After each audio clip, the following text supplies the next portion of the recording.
Good afternoon. Welcome along to BioReperia's latest webinar, this time on metastasis. So my name is Mike Jury, and when I'm not hosting webinars, I'm usually a lab engineer at BioReperia. First things first, just a few little things. Please keep your cameras and your microphones off because this saves other people's bandwidth. This presentation is going to be recorded, so you will be able to watch it back or share it with your friends and colleagues. Today we're going to have one speaker, and that'll be followed by a Q&A session. The questions can be submitted in the chat, but also if you have any questions later on, please feel free to get in contact with us. So it is my pleasure to introduce our speaker, and his name is Dr. Lasse Jensen. He is the CTO and co-founder at BioReperia, as well as an associate professor at Linköping University. He has over 18 years of experience in tumor xenograft models, and Dr. Jensen is the inventor of the BioReperia ZTX platform that we use, as well as leading our automation program and driving innovation. So the title for today's webinar is an in vivo zebrafish-based metastatic model for analyzing the efficacy of novel anti-cancer and anti-metastatic compounds and therapeutic strategies. So that's quite the mouthful, but Dr. Jensen will break that down for us in his presentation. So over to you, please. Thank you. Thank you very much.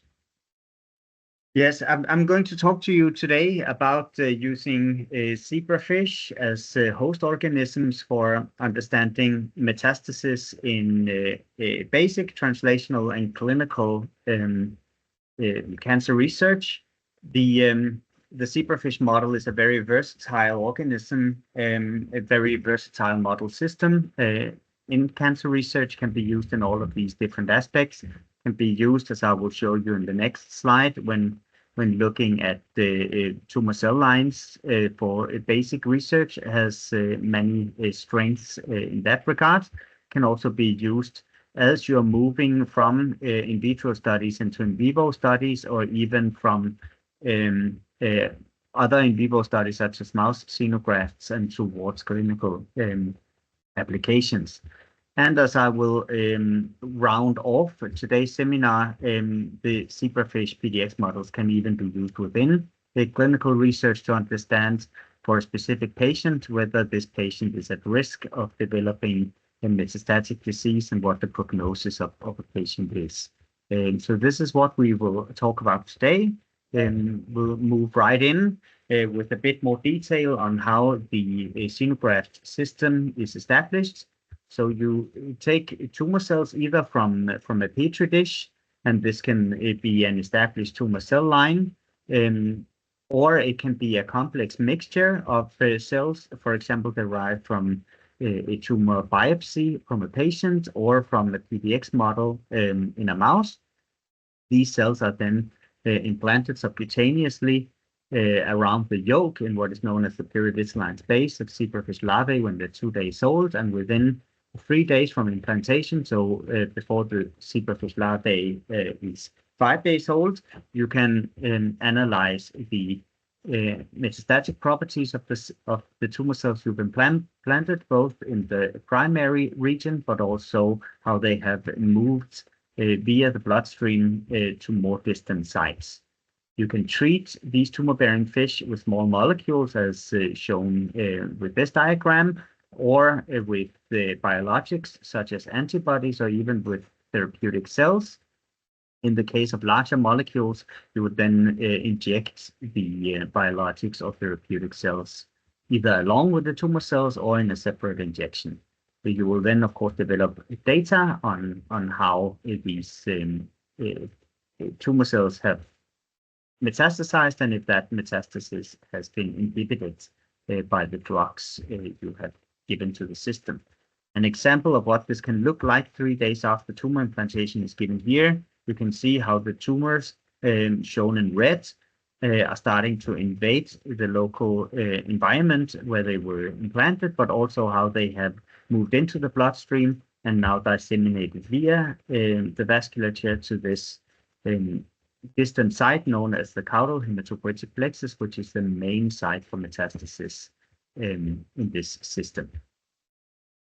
Examples of how the tumors are progressing over time can also be seen here, where you have a tumor shown right after implantation and up to 3 days after implantation, and you can see what it will look like if you're giving an effective treatment. The tumors will shrink over time, whereas if you're not giving any treatment or if the treatment is ineffective, the tumors will remain the same size and start to invade and metastasize. Looking a bit more into the tumor and the associated vasculature, because this is critical, of course, during the metastasis process. You can really clearly look at all of the vessels inside the tumor. All of these tumors were induced, all of these vessels were induced by the tumor. There would not be any vessels in this area otherwise. And you can see how the vasculature is dysfunctional. It is hyperbranched, it is mixed of high diameter and low diameter vessels. They're twisting and turning, and if you were injecting a dye into this vasculature, you will see how it's leaking out. So these are characteristics of pathological blood vessels inside the tumor, and they're of course also used by the tumor cells to disseminate into this caudal hematopoietic plexus that I showed earlier. This process can be manipulated by other cells added into the tumor microenvironment. I will show you some examples of how macrophages, for example, are allowing the tumor cells to metastasize more effectively. But you can also manipulate this process molecularly, either by overexpressing or downregulating factors in the tumor cells themselves or in the host, for example, the vasculature, such that you can analyze also from a molecular standpoint the mechanisms contributing to tumor metastasis. And you can do this in a patient-specific manner, or you can do it within basic research to understand these molecular mechanisms. You can even look at this over time. So here I'm showing an example not of whole tumor cells, but of the labeled tumor extracellular vesicles. But the same thing can be seen if you're looking at the entire tumor cells. How the cells, they are moving along the blood vessels, and then they start interacting with the endothelium shown with a dashed line in this figure here. And they start rolling along the endothelium. And at some point they might arrest at sites and start extravasating from the vessel and into the tissue. This extravasation process can be followed in very high detail by confocal microscopy, confocal time-lapse microscopy, as shown to the right in this figure, where you can see that the tumors are inducing a fenestration in the endothelium. They then move on to peek through this fenestration and eventually move, in this case, into the blood vessel, but you can see the same thing at the metastatic site, how the tumors are moving out from the vasculature. So you really have, due to the transparency of the zebrafish larvae and the possibility to use light microscopy methods such as fluorescence microscopy and confocal microscopy, very unique opportunities to follow the metastasis process in real time or with time lapse, and then in subcellular resolution, gain incredible details into how the tumor cells are metastasizing that is not possible to develop in any other in vivo model system. So these techniques have been exploited by researchers for quite some time now. This is a classical example that's a bit more than 10 years old of how colorectal cancer cell lines were screened. So it was known how metastatic these cell lines were, either in mice or human models. And the researchers then evaluated the metastatic propensity in the zebrafish, and you can see that this closely correlates to the metastasis in these other models. Grabsch et al. Also looked at whether TGF-beta signaling that is known to be important for metastasis in other model systems were involved in the invasion of tumor cells once they had arrived at the metastatic niche. So in their work, they injected tumor cells IV. They would then get dislodged in this metastatic niche in the caudal hematopoietic plexus, but only those cells that received TGF-beta signaling, shown here as phosphorylated SMAD2, were able to invade into the tissue and out of the vasculature. Those that did not receive such signaling stayed at the vascular niche where they initially arrested. So this is an example of how you can study details of also the invasion and growth at the metastatic niche. We have looked at the role of pathophysiological events in metastasis, here given two examples. One from also a classical study published in 2009 from our group, where we show that hypoxia treatment of tumor-bearing zebrafish larvae leads to increased tumor angiogenesis, but also local invasion, but that this tumor angiogenesis also allowed much more effective metastasis of the tumor cells compared to if the same tumors and zebrafish were housed under normal oxygen conditions. Took this a step further a few years later and shown that the tumor-bearing zebrafish, if given radiation therapy with 10 gray, started to metastasize, which they otherwise would not, demonstrating that radiotherapy can be pro-metastatic, at least for the colorectal cancer model used in this study here. Looking into the molecular regulation of this, we, instead of hypoxia, used a tumor cell line that expresses high level of vascular endothelial growth factor. This is a way of molecularly simulating the hypoxia condition, because VEGF is the main gene upregulated by hypoxia in tumor cells.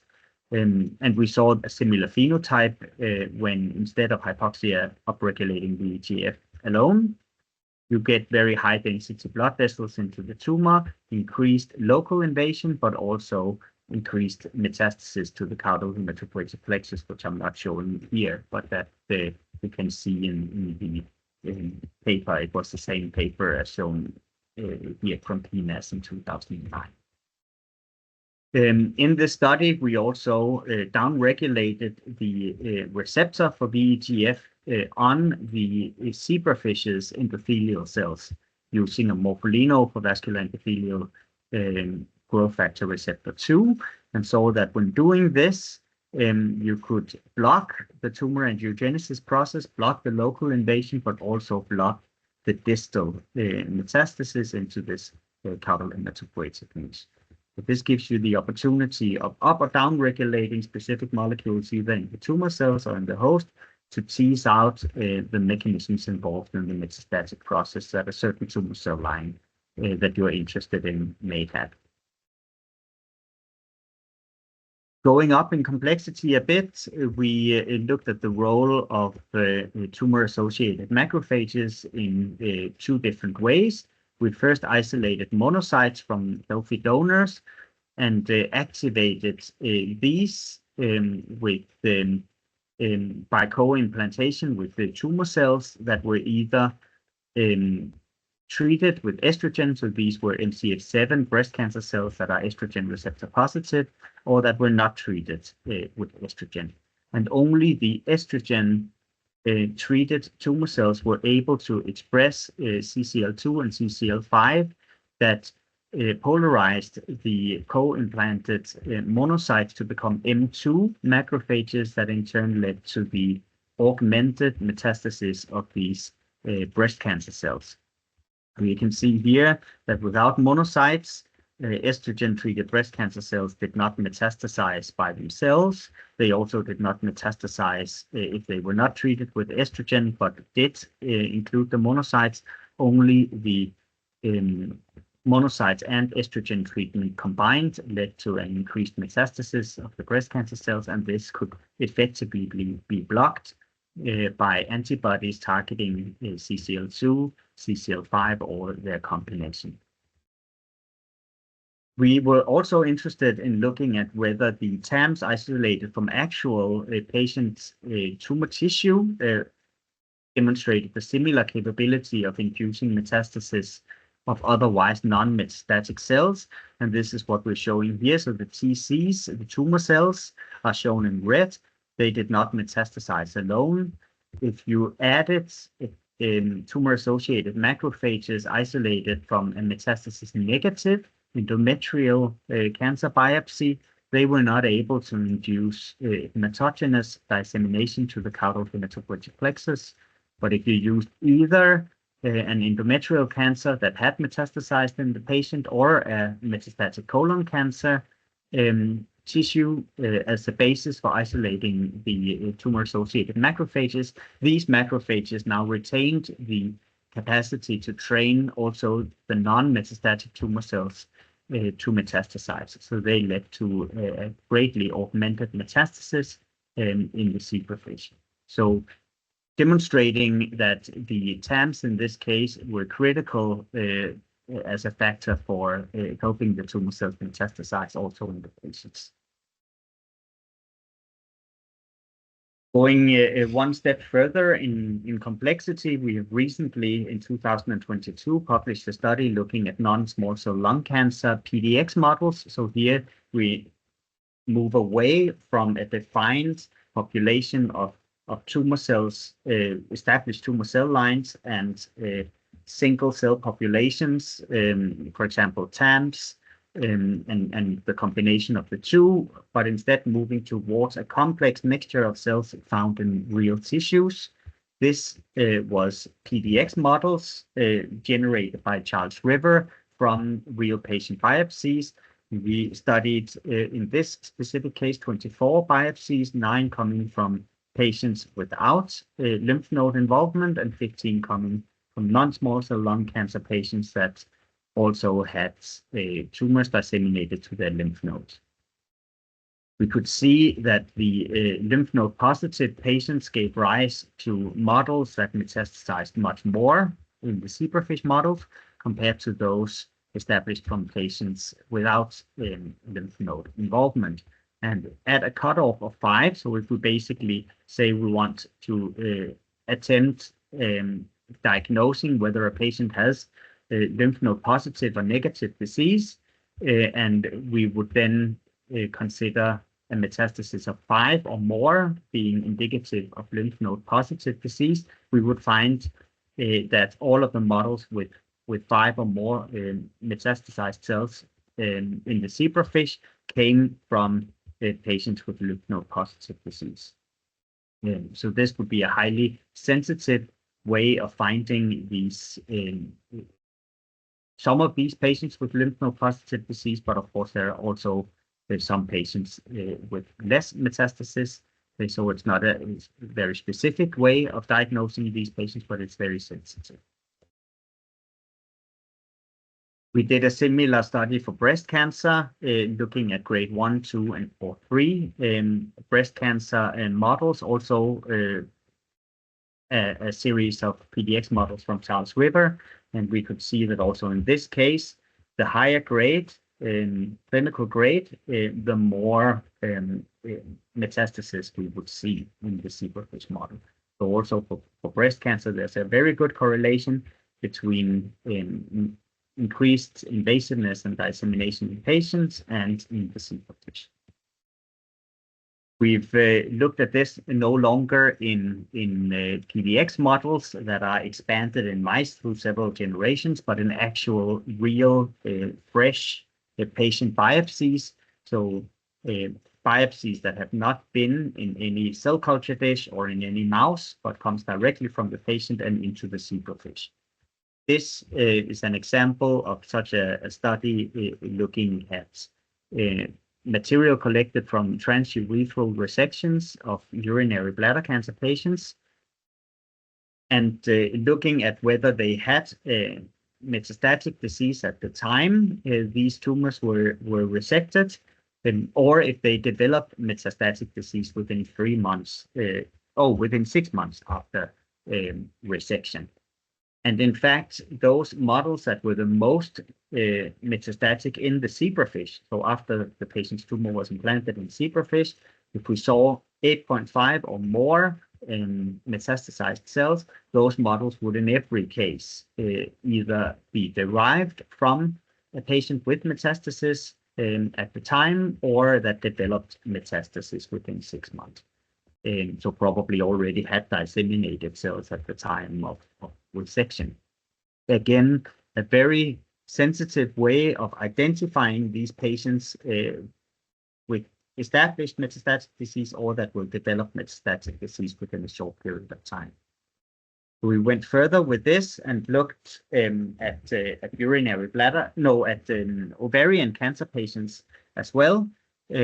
But first, we tested the hypothesis because in ovarian cancer, you can get tumor cells from both primary tumors and from the metastatic site. So we tested the hypothesis if the metastasized cells are more metastatic. They have already moved away from the primary tumor and established themselves in the metastatic niche compared to the cells isolated from the primary tumor that might be less metastatic. We saw that this is not always the case. Actually, for 4 patients where we were able to get biopsies from both the metastatic site and the primary tumor site, only in 2 of these cases we could actually see more metastasis from the metastasized tumors compared to the primary tumors. But for other 2 patients, the metastasized cells were not more metastatic in the zebrafish model compared to the cells isolated from the primary tumor. But this was interesting that you cannot always say that tumor cells isolated from a metastatic lesion has to be more metastatic than those isolated from a primary lesion. That does not seem to be the case for half of the patients tested in this cohort here of only 4 patients.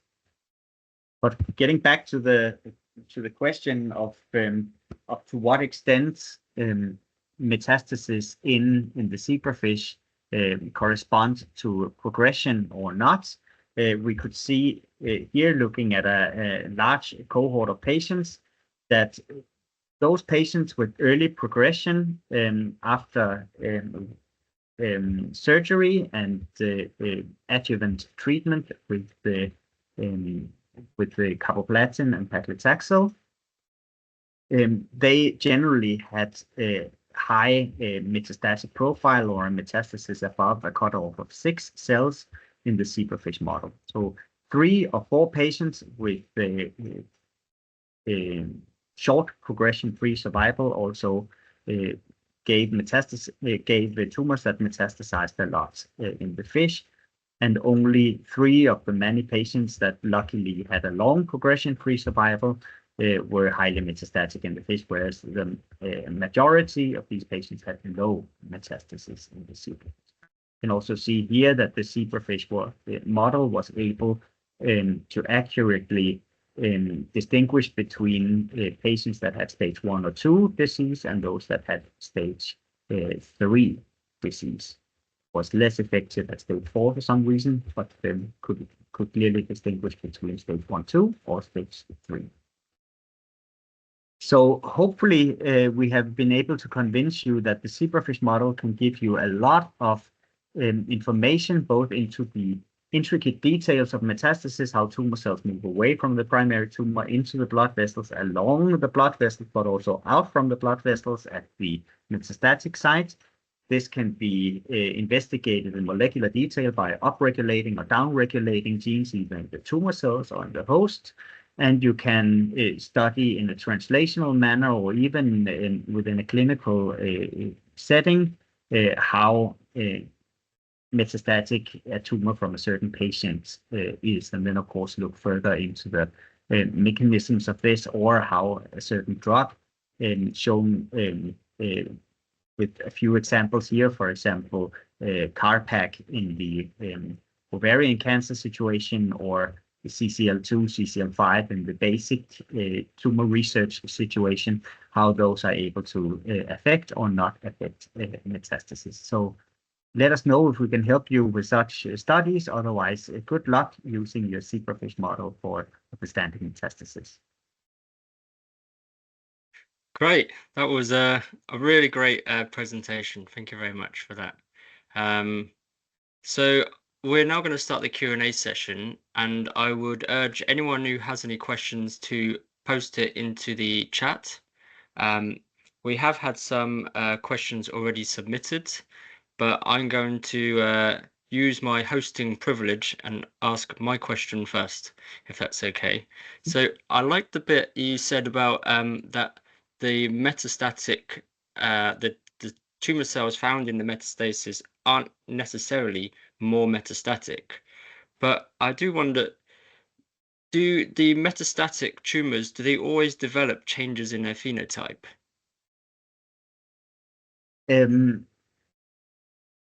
Know that there are tumors we get from patients with metastasis that seem very similar to tumors found in patients without metastasis. This is, however, nowhere near the general case. In most cases, we will see a definite change in phenotype towards a more motile and invasive and metastatic phenotype if the tumors are isolated from patients with metastatic disease, or if they develop metastatic disease within a short period of time after we get the tissue.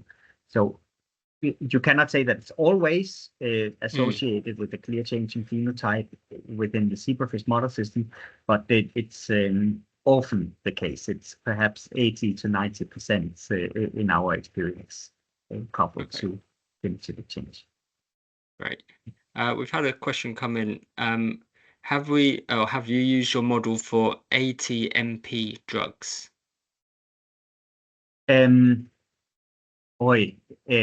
That's perhaps a bit more than what I can answer.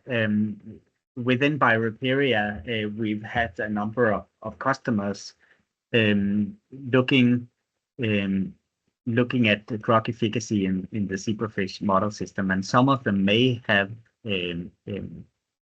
used drugs targeting the ATM system. We're not always aware of what the targets of the drug is, and I am also personally not always aware, even if the project leader at BioReperia may have received the information. I cannot remember any case where I know that we have used drugs targeting the ATM system, but I'm only aware of a small fraction of the many different drugs that we've tested in BioReperia. So of course, I would have to look into this a bit more closely and perhaps to get back with a more precise answer. Sorry for the confusing question. Cell therapy and gene therapy are ATMP. Cell therapy and gene therapy are ATMP.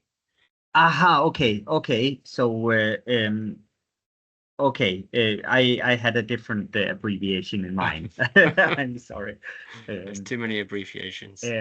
No, but of course, cell therapies. We've looked at cell therapies quite a lot. We are very interested in immune oncology, both of course how the patient's own immune cells can be augmented against the tumor, or the anti-tumor responses can be augmented, but also how you can inject immune cell therapies, either autologous immune cells or CAR T cells into the tumor-bearing zebrafish to study their effects on a patient's tumor in this model system. So we've done quite a lot of studies in that space. We've also done some not real cell-based therapies, but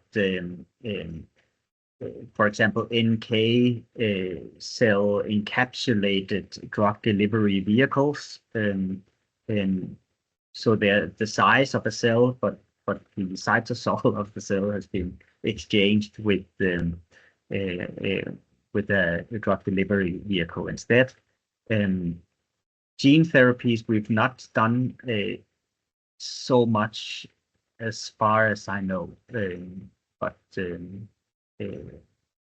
give us an opportunity to work on that, and we will be happy to take it. Certainly, I would recommend you emailing us, and we can give you a more complete answer if that's your wish. Another question we have here.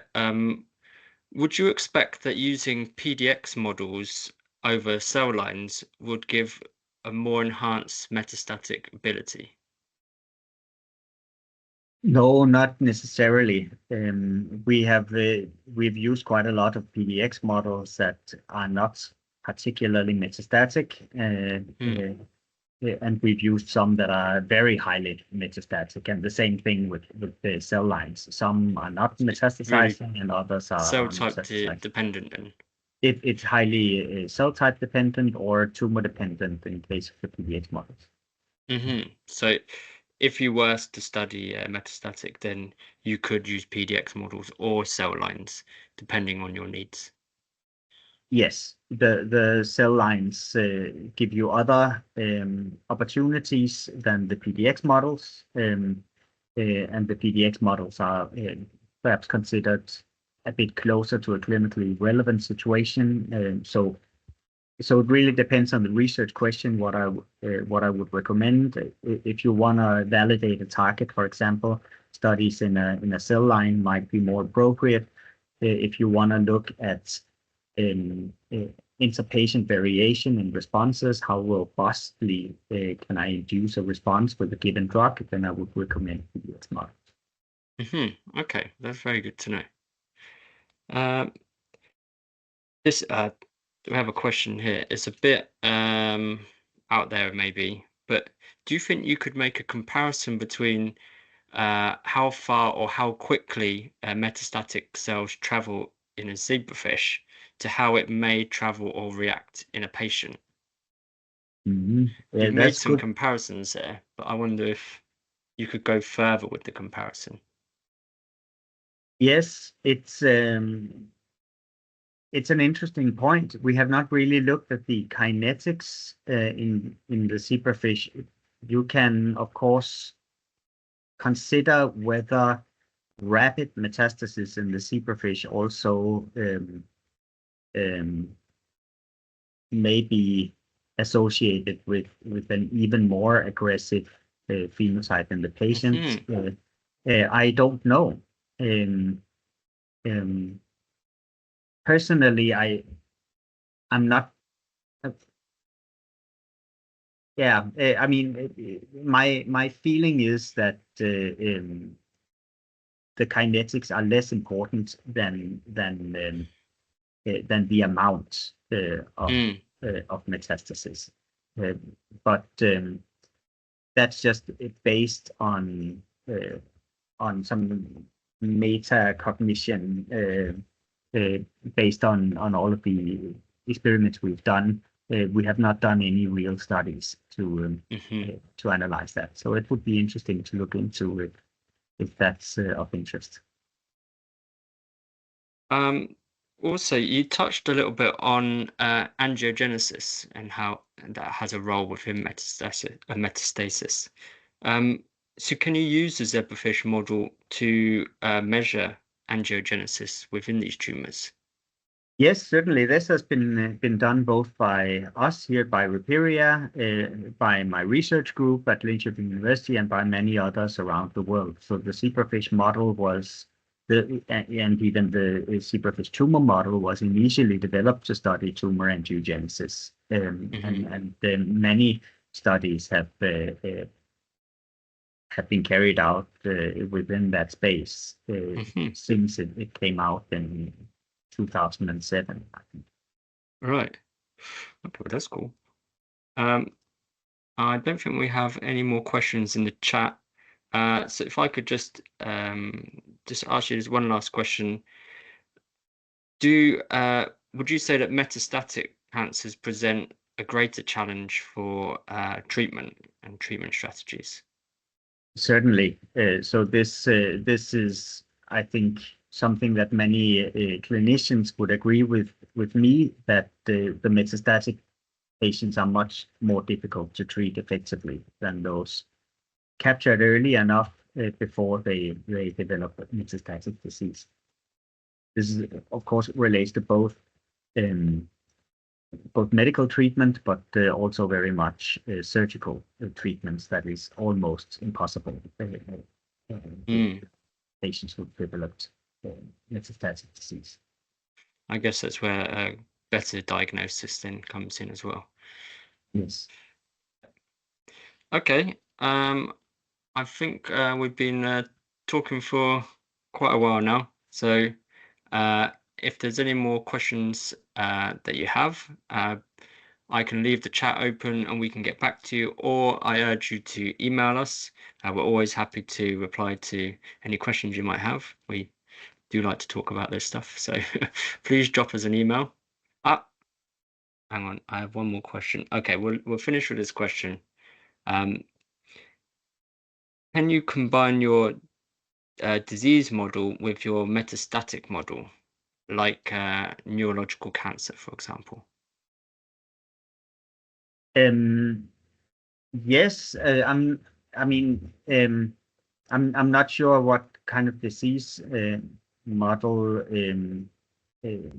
the person posing the question is referring to. The metastasis model is, of course, a disease model of cancer, you can say, but you can, of course, combine this with other diseases if that's of interest. A neurological disease model in zebrafish, for example, in which you then implant tumor cells to look at whether they are metastasizing more in zebrafish with a neurological disease in the background.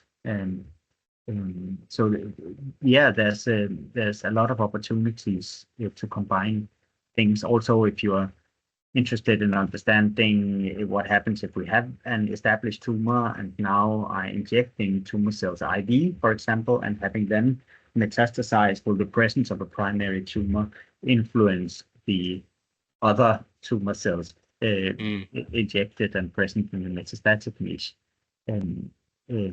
Or if you are implanting a tumor in the brain, for example, and then injecting other tumor cells IV. If there's an interaction there. So certainly things can be combined, and it contributes to the flexibility of the system. And also, of course, it helps that the zebrafish larvae is not considered a research animal, so you don't really need to consider addition of disease burden from different diseases and ethical aspects in that regard. But I think we will close the session now. But thank you very much for the presentation, and thank you for your very good answers. This has been a lot of fun. We have recorded this, so we will be uploading this on our YouTube channel at some point. And once again, thank you very much, and please drop us an email if you have any more questions. So thank you very much, Dr. Lasse. Thank you. Thank you. Bye-bye.